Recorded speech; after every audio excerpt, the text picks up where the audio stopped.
الحمد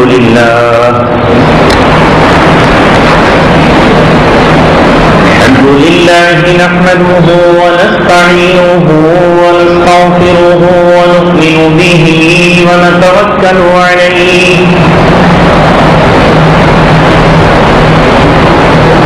ونعوذ بالله من شرور أنفسنا ومن سيئات أعمالنا من يهده الله فلا مضل له ومن يضلله فلا هادي له ونشهد أن لا إله إلا الله وحده لا شريك له ونشهد أن سيدنا وسندنا وشفيعنا وحبيبنا محمدا عبده ورسوله أرسله بالحق بشيرا ونذيرا وداعيا إلى الله بإذنه وسراجا منيرا صلى الله عليه وسلم تسليما كثيرا كثيرا أما بعد قال الله تبارك وتعالى في كتابه الكريم ولا يزالون يقاتلونكم حتى يردوكم عن دينكم إن استطاعوا وقال تعالى في آية أخرى ولن ترضى عنك اليهود ولا النصارى حتى تتبع ملتهم قل إن هدى الله هو الهدى صدق الله العلي العظيم قال رسول الله صلى الله عليه وسلم إن الله بعثني بالسيف وجعل رزقي تحت ظل رمحي وقال رسول الله صلى الله عليه وسلم إن الجنة تحت ظلال السيوف أو كما قال رسول الله صلى الله عليه وسلم صدق الله العلي العظيم وصدق رسوله النبي الكريم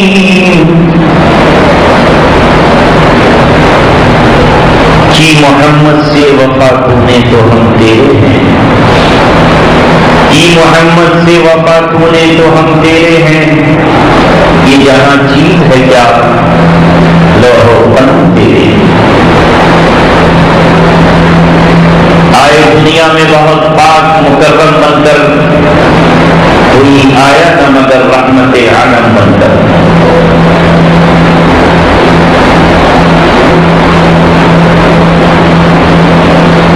محترم حضرات نوجوانان اسلام شہدائیان رسالت شمع رسالت کے پروانوں اللہ تبارک و تعالیٰ کے فضل اور اس کے کرم سے ہماری آج کی 29ویں تراویح مکمل ہوئی اور ہم 29ویں شب میں داخل ہو گئے. بہت ممکن ہے کہ آج کی رات کی آخری تراویح ہو اور کل ہلال عید نظر آ جائے. اس لیے آج کی رات بہت ہی اہم ترین رات ہے. ہمیں آج کی رات بھی پچھلی 7 راتوں کی طرح عبادت میں گزارنی چاہیے، اس لیے کہ نہیں معلوم یہی رات شب قدر ہو، کچھ نہیں کہہ سکتے.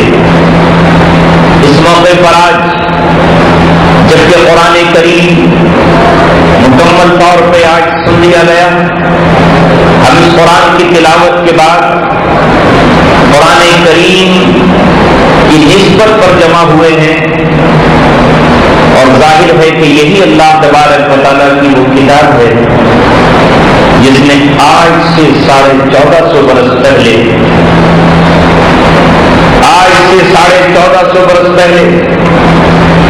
اس انسانیت کو راستہ دکھایا جو بھٹکی ہوئی، جو گمراہ تھی، جس کے پاس زندگی گزارنے کے اصول اور ضابطے نہیں تھے۔ جب قرآن مقدس آ گیا تو گویا زمین پر یہ اس بات کا اعلان تھا کہ اب پچھلی تمام شریعتیں منسوخ ہو گئی۔ جب پچھلی شریعتیں ہی منسوخ ہو گئی تو پھر انسان کے اپنے بنائے ہوئے تمام دستور کل عدم قرار دے دیے۔ یہ کتاب اللہ تبارک و تعالیٰ کے پاس سے آئی، جس کتاب کا اللہ تبارک و تعالیٰ نے ہر نبی سے وعدہ کیا تھا۔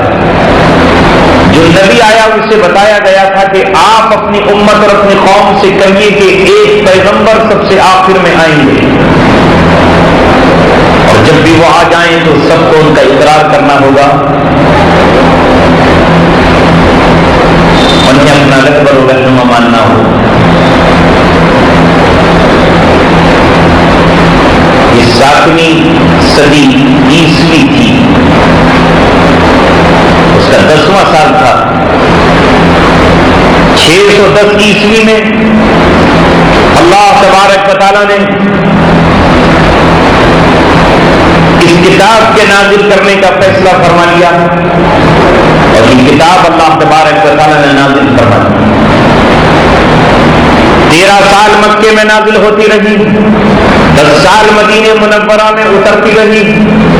اللہ تبارک و تعالیٰ نے اپنے نبی محمد رسول اللہ صلی اللہ علیہ وسلم پر اس کتاب کو اتارنا شروع کیا، احکامات اترتے رہے، شریعت آتی رہی، اور رسول اللہ صلی اللہ علیہ وسلم اس کتاب کے مطابق خود بھی چلتے رہے اور اپنی امت کو چلاتے رہے۔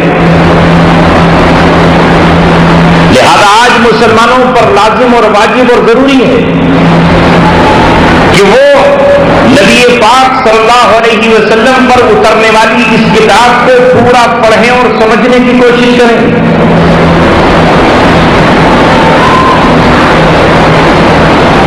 یہ قرآن کریم بن سمجھے ہوئے اور اسی طرح جس طرح ہم لوگ سن رہے ہیں، اور کبھی زندگی میں یہ حرارت پیدا نہیں ہوتی کہ ہم اللہ تبارک و تعالیٰ کی کتاب کو جان بھی لیں کہ اس کا حکم کیا ہے، اس کا پیغام کیا ہے۔ وہ پیغام چاہے ہماری عقل میں آئے یا نہ آئے، اگر ہماری عقل میں آئی ہوتی ہماری بھلائی تو اللہ تبارک و تعالیٰ آسمانی ہدایت کو نازل کیوں فرماتا، انسانوں کے اوپر چھوڑ دیا جاتا کہ جو جس طرح چاہے زندگی گزارے۔ کہ آپ اپنے 5 سال کے بچے کو آزاد چھوڑ دیں گے وہ جیسے چاہے کچھ کرے؟ کیا کسی پاگل کو اس طرح چھوڑ دیا جائے گا کہ وہ جو چاہے کرے؟ کیا آپ اپنی بیوی کو آزاد چھوڑ دیں گے کہ وہ جو چاہے کرے؟ اس پر کوئی پابندی نہیں لگائیں گے، اس پر کوئی حکم نہیں لگائیں گے؟ تو اللہ تبارک و تعالیٰ جانتا ہے کہ یہ انسان اپنی عقل کے مطابق صحیح فیصلے نہیں کر سکتا۔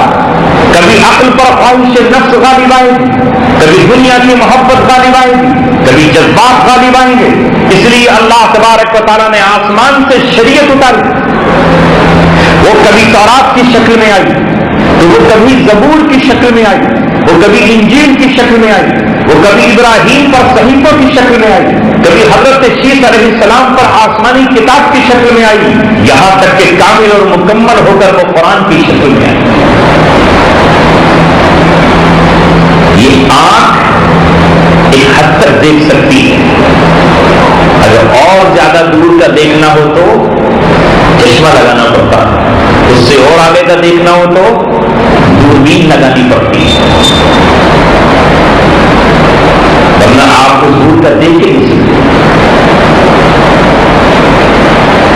اسی طرح یہ جس طرح آنکھ کی ایک حد ہے، کان کی ایک حد ہے، ناک کی ایک حد ہے کہ وہ اسی حد تک سن سکتی ہے، طرح عقل کی بھی ایک حد ہے اور ایک مقام پر جا کر عقل وہیں ٹھہر جاتی ہے. جہاں عقل اپنا سفر ختم کرتی ہے، جہاں وہ تھک کر جواب دیتی ہے، جہاں وہ ٹھہر جاتی ہے، وہیں سے اللہ تبارک و تعالیٰ کی وحی کا آغاز ہوتا ہے. آج ہر انسان سمجھتا ہے کہ اسلام کی ہر بات اس کی سمجھ میں آ جانی چاہیے. وہ اپنی عقل پر اسلام کو تولنا اور ناپنا چاہتا ہے. جو اس کی عقل میں نہیں آتا وہ اسے نہیں مانتا. یہی وجہ ہے کہ جن لوگوں نے اپنی عقل کا استعمال کیا انہوں نے اللہ ہی کا انکار کر دیا. کہتے ہم نے اللہ تو دیکھا نہیں. اور جنہوں نے یہ مطالبہ کیا کہ ہمارا معبود ہمارے سامنے ہونا چاہیے ہمارے نظروں کے، تو انہیں جب معبود دیکھنے کو نہ ملا، جب انہیں چھونے کو نہ ملا، تو انہوں نے پتھر ہی کا بنا کے اپنے سامنے کھڑا کر لیا کہ یہ ہے. اور اس نے اپنے خیال سے یہ سوچا کہ جیسے میں ہوں ویسے ہی میرا معبود ہوگا، تو اس کے بھی 2 ہاتھ بنا دیے، اس کی بھی 2 آنکھیں بنا دی، اس کی بھی 2 ہونٹ بنا دیے، اس کے بھی 2 پیر بنا دیے، اور اس کے بھی پنجے لگا کر کھڑا کر دیا. کہا میرا معبود یہ ہے نا. کسی کی سمجھ میں آیا کہ نہیں، یہ تو میرے کہا 2 ہاتھ ہیں، لہذا ہمارا جو معبود ہونا چاہیے اس کے تو 10 ہاتھ ہونے چاہیے، لہذا انہوں نے درگا کے 10 ہاتھ کر دیے.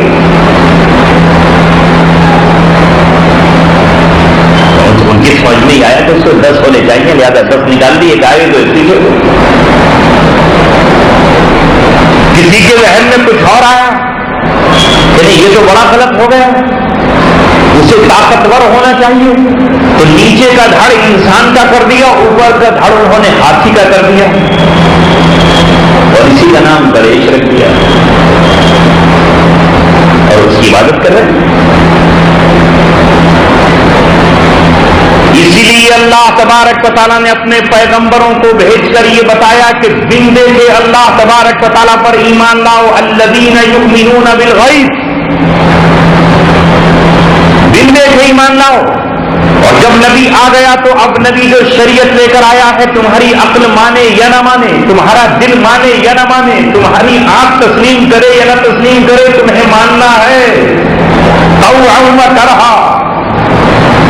جس طرح کائنات کی ہر چیز اللہ تبارک و تعالیٰ کا حکم مان رہی ہے. سورج کو حکم ہے کہ تجھے آج نکلنا ہے، پھر چھپنا ہے، پھر نکلنا ہے، پھر چھپنا ہے. چاند کو حکم ہے اللہ تبارک و تعالیٰ کا تجھے چمکنا ہے. زمین کو حکم ہے اللہ تبارک و تعالیٰ کا طوعا و کرہا، اتیا آؤ. اگر ایسے نہیں آتے تو جبرن آؤ گے. اللہ تبارک و تعالیٰ یہ کہتا ہے کہ جب نبی آ گیا تو اب تمہارے عقل میں بات آئے یا نہ آئے وہی تمہارے نفع کی ہے. یہ ہے ایمان بالغیب. جنہوں نے اپنی عقل کا استعمال کیا وہ دہری اور ناستک اور کیمسٹ بن گئے. انہوں نے کہا کہ اللہ تبارک و تعالیٰ ہے ہی نہیں. اور جنہوں نے اور یہ استعمال کیا انہوں نے ہزاروں بت تراش لیے، لاکھوں تراش لیے، اور کہا یہی ہمارا معبود ہے، یہی سب کچھ ہمیں دے. میرے نوجوان دوستوں اور ساتھیوں، جب بھی نبی نے آ کر یہ تعلیمات پیش کی، ان کی قوم نے وہی بات کہی جو آج لوگ کہہ رہے ہیں. اس لیے آج لازم ہے ہر مسلمان پر کہ وہ یہ جانے کہ قرآن اللہ تبارک و تعالیٰ کی کتاب ہے. آپ ابو بکر صدیق کا نام جانتے ہیں اور ابو جہل کو بھی آپ پہچانتے ہیں. آپ جانتے ہیں کہ ابو جہل کا نام ابو جہل نہیں تھا. کس نے رکھا اس کا یہ نام؟ اس کی قوم نے نہیں رکھا. اس کا نام تو ابو الحکم تھا، فیصلہ کرنے والا.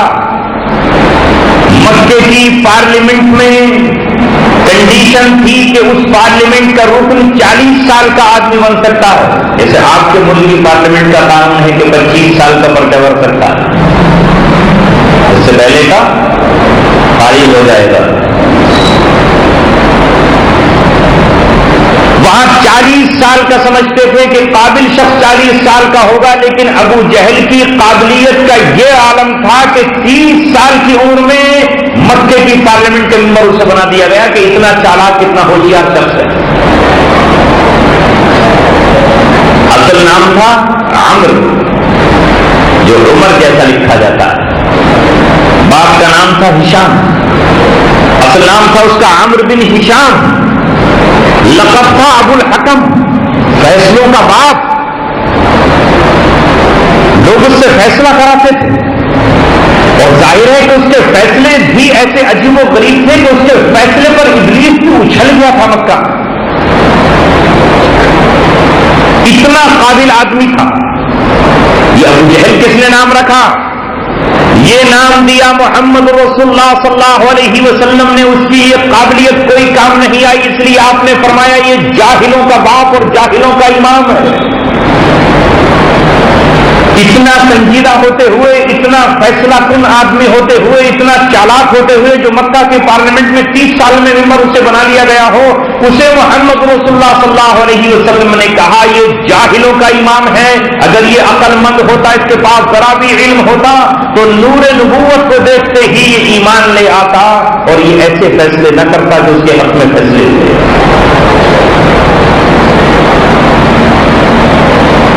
ایک طرف ابوبکر صدیق، جب آپ صلی اللہ علیہ وسلم طائف سے لوٹے تو اللہ تبارک و تعالیٰ نے طائف کے غم کے بعد، طائف کی خونریز گلیوں سے لوٹنے کے بعد، مایوسیوں کے بعد، اللہ تبارک و تعالیٰ نے پہلی بشارت تو محمد رسول اللہ صلی اللہ علیہ وسلم کو یہ سنائی کہ مقام نخلا میں جب آپ قرآن کریم کی تلاوت کے لیے بیٹھے تو جنات کی ایک جماعت آئی اور اس جماعت نے آپ کا قرآن سنا.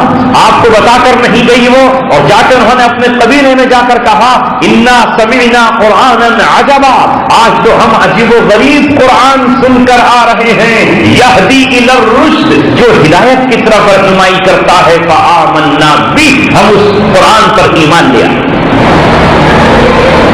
سنتے ہی ایمان لے آئے جنات کی جماعت. کبھی اللہ تبارک و تعالیٰ نے آپ پر اس سورہ جن کو نازل فرما کر بتایا کہ اگر انسان بھی آپ کے پیغام کو نہیں مانیں گے تو اللہ تبارک و تعالیٰ نے جنات کے دل میں آپ کی حقانیت کو اتار دیا ہے اور ایک جماعت جنوں کی ایمان لے کر آئی ہے، اور وہ پوری تفصیل سورہ جن میں بیان کی ہے. اس کا موقع نہیں ہے اس وقت کہ میں اس کی تفصیل میں جاؤں. بہرحال وہاں سے لوٹ کر اللہ تبارک و تعالیٰ نے اب کہا کہ میرا محبوب غموں سے دو چار. مکے میں مدد کرنے والے چچا گو کہ وہ مسلمان نہ ہوئے، ابو طالب مسلمان تو نہیں ہوئے، لیکن جب تک زندہ رہے اپنے بھتیجے کے پشتیبان بنے رہے. گھر میں تسلی دینے کے لیے خدیجہ الکبریٰ رضی اللہ تعالی عنہ آپ کی پہلی اہلیہ موجود ہیں، اور جب تک ان کا انتقال نہیں ہو گیا تب تک آپ نے دوسرا نکاح ہی نہیں کیا ہے. جو اسی سال میں حضرت آپ کے چچا ابو طالب کا انتقال ہوا اور اسی سال حضرت خدیجہ الکبریٰ کا انتقال ہوا. اس سال کو آپ نے غم کا سال قرار دیا.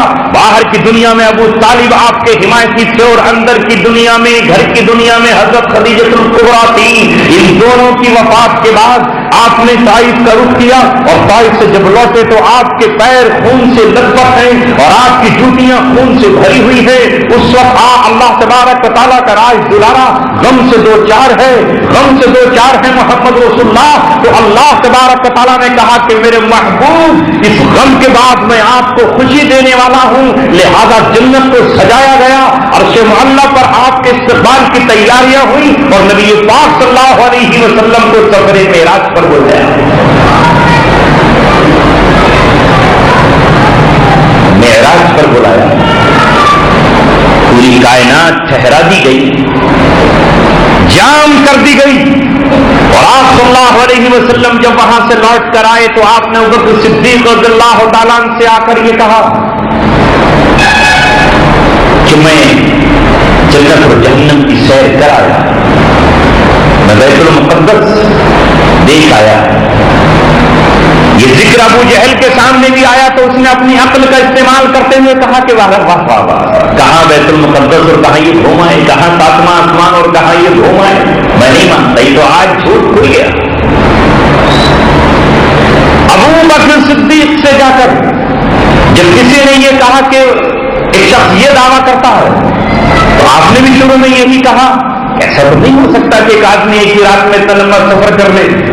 لوگوں نے کہا کوئی اور نہیں ہے تو آپ کے دوست، آپ کے رفیق، آپ کے ساتھی محمد رسول اللہ کہہ رہے ہیں. تو ابو بکر صدیق نے کہا اگر وہ کہہ رہے ہیں تو میں یہ کہتا ہوں کہ وہ سچ کہہ رہے ہیں اور جو کچھ انہوں نے کہا ہے میں اس کی تصدیق کرتا ہوں. مجھے کسی دلیل کی ضرورت نہیں ہے.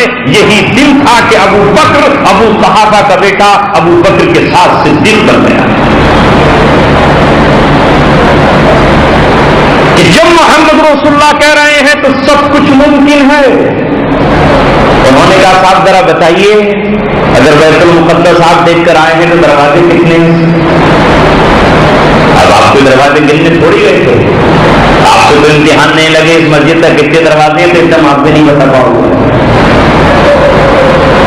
دروازے تھوڑی گئے مگر وہ کہہ رہے ہیں کہ نہیں آپ بتائیے دروازے کتنے ہیں. اب جب امتحان لیا جانے لگا اور جب نبوت کی آزمائش ہوئی تو اللہ تبارک و تعالیٰ نے معجزاتی طور پر سارے پردے ہٹا دیے اور بیت المقدس کو محمد رسول اللہ صلی اللہ علیہ وسلم کے بالکل سامنے کر دیا. اور آپ نے کہا ایک دروازہ یہ ہے کہ یہ ہے کہ یہ ہے کہ یہ ہے. تمام دروازے محمد رسول اللہ صلی اللہ علیہ وسلم نے بتا دیے مگر نہ ماننے والوں نے کہا ہم اب بھی نہیں مانتے.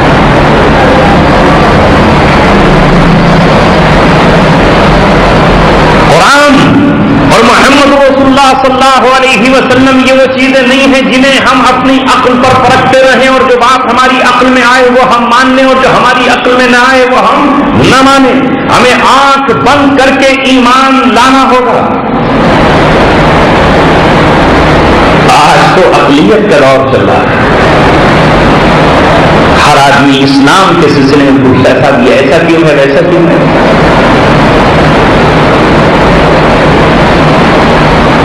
جب اس کو بتا دیا جائے جو رسول اللہ صلی اللہ علیہ وسلم نے بتایا وہ شریعت ہے، میری عقل میں آئے یا نہ آئے، مجھے معلوم ہو یا نہ ہو، میرے فلسفے میں وہ بات آتی ہو یا نہ آتی ہو، ہمیں کوئی اختیار نہیں ہے.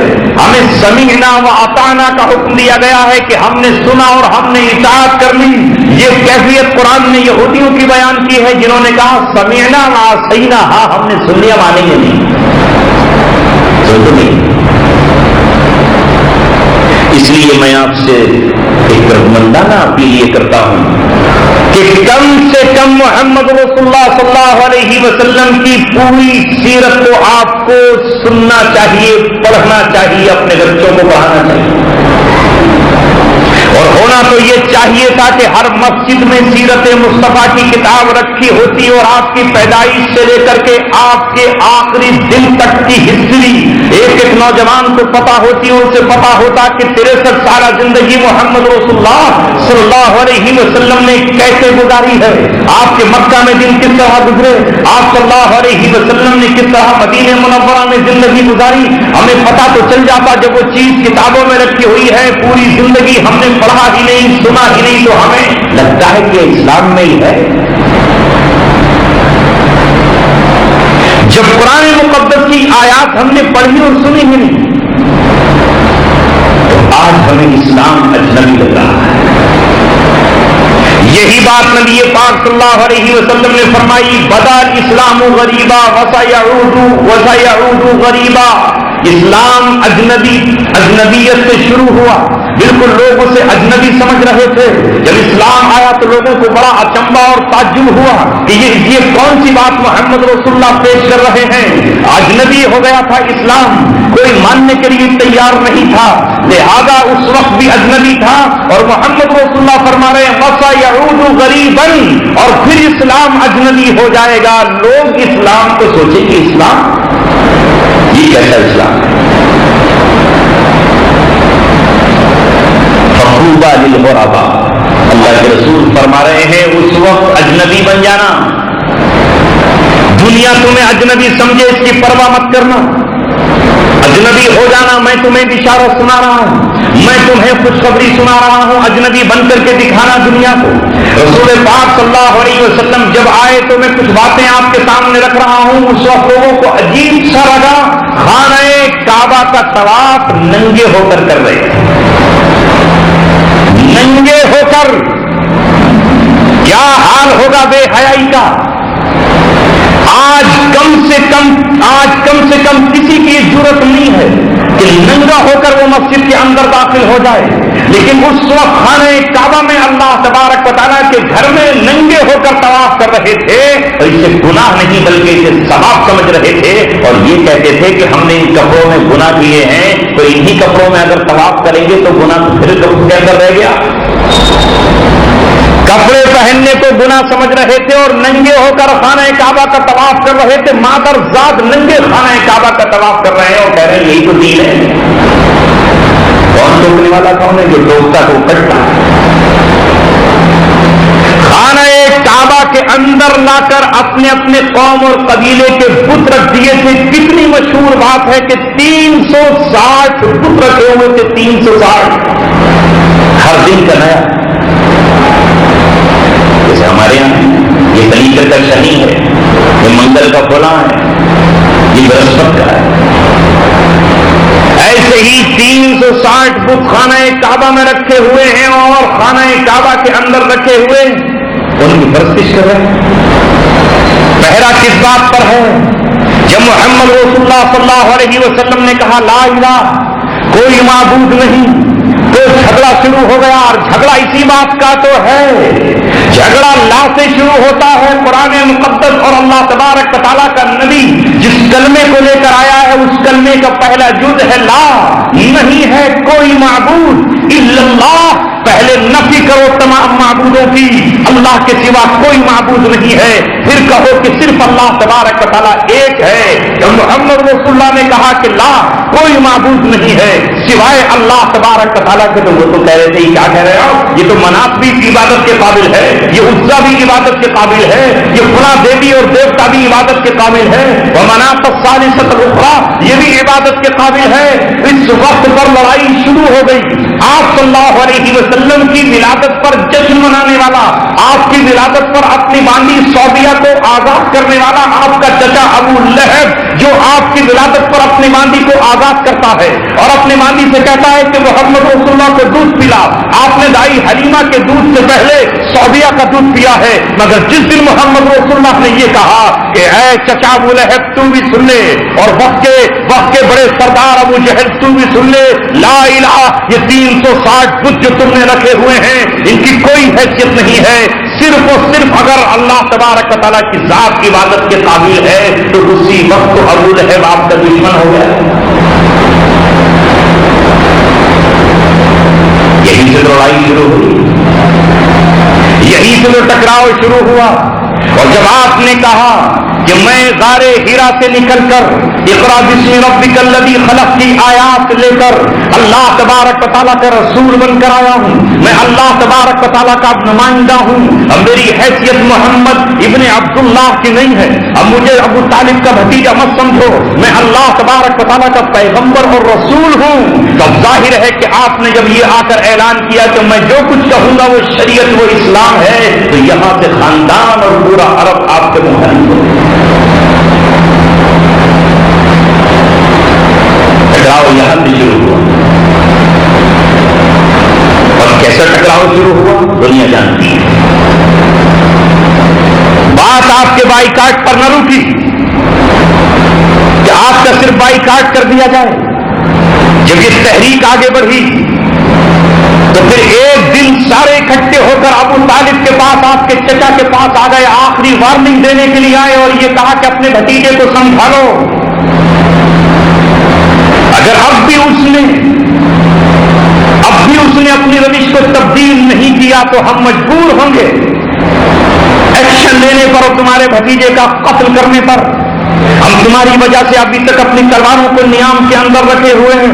محمد رسول اللہ جب آج واپس لوٹے تو آج چچا کی آنکھ میں آنسو تھے، آج چہرہ لٹکا ہوا تھا، آج چچا غمگین تھا۔ محمد رسول اللہ صلی اللہ علیہ وسلم نے پوچھا چچا جان غم کس بات کا ہے؟ کہا بھتیجے میں اب تک تمہارا ساتھ دیتا رہا، میں نے اب تک اپنی قوم سے لڑ کر تمہاری حمایت کی ہے، لیکن آج آج تمام قبائل مجھے دھمکی دے کر گئے ہیں کہ اگر تمہارا بھتیجا اپنی روش سے باز نہیں آیا تو پھر جنگ کے لیے تیار ہو جاؤ، تمہارے بھتیجے کا خون بھی بہ سکتا ہے، ہم اس کا قتل بھی کر سکتے ہیں۔ اے بھتیجے، ایک آرزو ہے کہ ذرا اپنے لہجے میں نرمی پیدا کر لے، ذرا اپنے مزاج میں لچک پیدا کر لے۔ محمد رسول اللہ صلی اللہ علیہ وسلم نے کہا چچا جان، اگر آپ بھی ان کی دھمکیوں سے گھبرا گئے ہیں تو آپ کچھ نہ کریں، میں اللہ تبارک و تعالیٰ کا پیغمبر ہوں، میں اللہ کے پیغام کو پہنچا کر رہوں گا، یا تو میں اس راستے میں کام آ جاؤں گا یا اللہ تبارک و تعالیٰ کا دین مانوں۔ سنو آج کے مسلمانوں، اگر محمد رسول اللہ صلی اللہ علیہ وسلم چاہتے تو ان کے پاس قومی لیڈر بننے کا بڑا اچھا چانس تھا۔ غور سے سنو، بہت اچھا چانس تھا، اس لیے کہ عرب کے سرسبز و شاداب علاقوں پر عرب دشمنوں کا قبضہ تھا۔ یمن اور ملک شام جو عرب کے سبزہ علاقے ہیں، جو عرب کے سونا اگلتی ہوئی زمینیں تھیں، وہ اس وقت رومیوں کے عیسائیوں کے قبضے میں تھیں، اور یمن کا علاقہ اور عراق کا علاقہ، دریائے دجلہ کا علاقہ ایران کے کسرا کے قبضے میں تھا۔ محمد رسول اللہ صلی اللہ علیہ وسلم کے خاندان اور عرب قبائل کے پاس یہ نجد کا علاقہ تھا، حجاز کا علاقہ تھا، خوش علاقہ۔ آپ اگر چاہتے تو اپنی قوم کو متحد کر لیتے اور عربیت کا نعرہ لگا دیتے، اور آپ یہ کہہ دیتے کہ اے عربوں اکٹھے ہو جاؤ، اپنی زمینیں ہمیں چھیننی ہے کسرا سے، اپنا علاقہ ہمیں واپس لینا ہے رومیوں سے، عرب کے نام پر ایک اتحاد بنا لیتے۔ ابو جہل سے کوئی ٹکراؤ نہیں ہوتا، اس لیے کہ ولید بن مغیرہ جو ان کا بہت بڑا سردار تھا، جسے بڑا سنجیدہ مانا جاتا تھا، وہ محمد رسول اللہ کے پاس آ کر 3 باتیں پیش کر چکا تھا۔ اے بھتیجے، قوم میں اختلاف پیدا ہو گیا ہے، بھائی بھائی کا دشمن ہو گیا ہے، بیٹا باپ سے جدا ہو گیا ہے، ماں اولاد کو ترس رہی ہے، بہنیں بہنوں سے جدا ہیں، تو نے عرب کے خاندانوں کو پھاڑ دیا ہے، قبیلے ٹکڑے ٹکڑے ہو گئے ہیں۔ اے بھتیجے، اگر یہ تیری ساری تگ و دو حکمراں بننے کے لیے ہے تو میں تمام قبائل کے اتحاد سے یہ کہہ دیتا ہوں کہ محمد کو، جو ہمارے بنو ہاشم کا چشم و چراغ ہے اور جس کی فراست کو ہم جان چکے ہیں، جس کی امانت داری کو ہم جانتے ہیں، جس کی سچائی کی ہم قسمیں کھاتے ہیں، جسے ہم نے حجر اسود کو لگاتے وقت اپنا حکم بنا لیا تھا، پوری قوم سے ہاتھ پر بیٹھ کر لے گی اور تجھے اپنا حکم بنا لے گی۔ لیکن اے بھتیجے، ہمارے بزرگ کے بارے میں کچھ کر کے تو کمپرومائز کر لے، حکمراں بننا چاہتا ہے تو ہم حکمراں بنے۔ محمد رسول اللہ صلی اللہ علیہ وسلم کی جگہ کوئی اور ہوتا تو اس سے اچھا گولڈن چانس کون ہوتا کہ پہلے قوم کو اکٹھا کر لوں، بعد میں کچھ کر لیں گے۔ لیکن نبی ایسا نہیں کر سکتا۔ نبی نے ابتدا ہی میں پنجہ ڈال دیا، لا الہ الا اللہ کا اعلان کیا۔ دوسری آفر یہ تھی کہ بھتیجے، اگر اس کے ذریعے سے تمہیں مال چاہیے، دولت چاہیے تو ہمارے پاس بہت مال ہے، دولت ہے، میں خود اتنا بڑا رئیس ہوں کہ طائف سے لے کر کے مکہ تک میرے باغوں کا جال پھیلا ہوا ہے، کتنی دولت چاہیے بھتیجے بتاؤ، وہ تیرے قدموں میں نچھاور کر دیں۔ اور اگر یہ سب کچھ تیرا اس لیے ہے تو کسی شہزادی سے، کسی خوبصورت حسینہ سے نکاح کرنا چاہتا ہے، عشق نے تجھے پاگل کر دیا ہے یا دیوانہ بنا دیا ہے۔ جیسا کہ وہ سمجھ رہے تھے، اپنے خیال میں سمجھ رہے تھے، تو تو اشارہ کر کس خاندان کی بیٹی چاہیے، اشارہ کر کس سردار کی لڑکی تجھے چاہیے، ہم تیرا نکاح کرا دیں گے۔ محمد رسول اللہ صلی اللہ علیہ وسلم نے کہا، سنو ولید بن مغیرہ، مجھ پر اللہ تبارک و تعالیٰ کی کتاب اتری ہے، قرآن پڑھ کر سنا دیا، کہا میں اس کو نافذ کرنے سے پہنچانے کے لیے آیا۔ اگر چاہتے تو اس وقت آپ عربوں کے لیڈر بن کر آگے کھڑے ہو جائیں، کوئی جھگڑا نہیں ہوتا، کوئی ٹکراؤ نہیں ہوتا۔ مگر جب حجت پوری ہو گئی اور ادھر سے آفر آنے لگی اور انہوں نے یہاں تک کہہ دیا کہ جب دیکھ لیا انہوں نے کہ محمد رسول اللہ کا قافلہ پٹنے کے قابل نہیں ہے، اب اسے ہم شکست نہیں دے سکتے، مکے ہی کے اندر محمد رسول اللہ کی جماعت تیار ہو گئی،